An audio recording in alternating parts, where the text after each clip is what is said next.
నమస్తే, welcome to I news. నేను హిమ. రవాణా రంగంలో కార్పొరేట్ శక్తుల ఆధిపత్యానికి చెక్ పెడుతూ మన దేశంలో భారత్ టాక్సీ అనే వినూత్న ప్రయోగం మొదలైంది. ఓలా, ఉబర్ వంటి ప్రైవేటు దిగ్గజాలకు ధీటుగా డ్రైవర్లే యజమానులుగా ఏర్పడిన ఈ కోఆపరేటివ్ టాక్సీ సర్వీస్ ను హోంమంత్రి అమిత్ షా ప్రారంభించారు. అటు డ్రైవర్లకు లాభం, ఇటు సామాన్యుడికి తక్కువ ధర.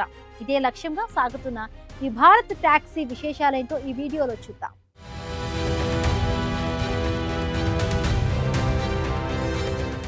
భారతదేశ వీధుల్లో ఇకపై ఒక సరికొత్త రవాణా విప్లవం పరుగులు తీయబోతోంది. ఓలా, ఊబర్ వంటి సంస్థలు డ్రైవర్ల కష్టార్జితంలో సింహభాగాన్ని కమిషన్ల రూపంలో పిండేస్తున్న తరుణంలో కేంద్ర ప్రభుత్వం అమూల్ తరహాలో ఒక భారీ సహకార వ్యవస్థను తెరపైకి తెచ్చింది.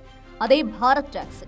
ఈ సంస్థకు యజమాని ఏ కార్పొరేట్ కంపెనీయో లేదా ప్రభుత్వమో కాదు, సాక్షాత్తు టాక్సీ నడిపే డ్రైవర్లే దీనికి బాధ్యులు. ఏదైనా మొబైల్ యాప్లో రైడ్ బుక్ చేసినట్లే భారత్ టాక్సీ యాప్లోనూ బుక్ చేసుకోవచ్చు. కానీ దీని వెనక ఉన్న ఆర్థిక సూత్రం మాత్రం పూర్తిగా భిన్నమైనదే. డ్రైవర్లు కేవలం 500 రూపాయల విలువైన 5 షేర్లను కొనుగోలు చేయడం ద్వారా ఈ సంస్థలో భాగస్వాములు కావచ్చు. వచ్చిన లాభం మొత్తం డ్రైవర్ల సంక్షేమం, డివిడెండ్ల రూపంలో వారికి అందుతుంది. డ్రైవర్ల కోణంలో చూస్తే ఇది ఒక అద్భుతమైన అవకాశం. సాధారణంగా ప్రైవేట్ సంస్థలు ప్రతి రైడ్పై 30 నుండి 40% వరకు కమిషన్ వసూలు చేస్తాయి. కానీ భారత్ టాక్సీలో ఎలాంటి కమిషన్ ఉండదు. డ్రైవర్లు కేవలం రోజువారీ సబ్స్క్రిప్షన్ ఫీజుగా కార్లకు 30, ఆటోలకు 18 చెల్లిస్తే సరిపోతుంది. అంటే వారు ఎంత సంపాదిస్తే అంతా వారి జేబుల్లోకి వెళుతుంది. గతేడాది ఢిల్లీ, గుజరాత్లలో పైలట్ ప్రాజెక్టుగా మొదలైన ఈ ప్రయోగం ఇప్పటికే 3 లక్షల మంది డ్రైవర్లను ఆకట్టుకుంది. రోజుకు సుమారు 10,000 రైడ్స్తో దూసుకుపోతున్న ఈ సేవలను 2029 నాటికి దేశవ్యాప్తంగా విస్తరించాలని ప్రభుత్వం సంకల్పిస్తోంది. ఇక వినియోగదారులకు కూడా భారత్ టాక్సీ అనేక ప్రయోజనాలను అందిస్తోంది.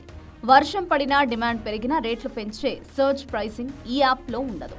కమిషన్లు లేవు కాబట్టి ఇతర యాప్లతో పోలిస్తే భారత్ టాక్సీలో ప్రయాణం 30% వరకు చౌకగా ఉండే అవకాశం ఉంది. భారత్ టాక్సీ మార్కెట్ విలువ ప్రస్తుతం $21 బిలియన్ కాగా 2032 నాటికి ఇది $44 బిలియన్ చేరుతుందని అంచనా.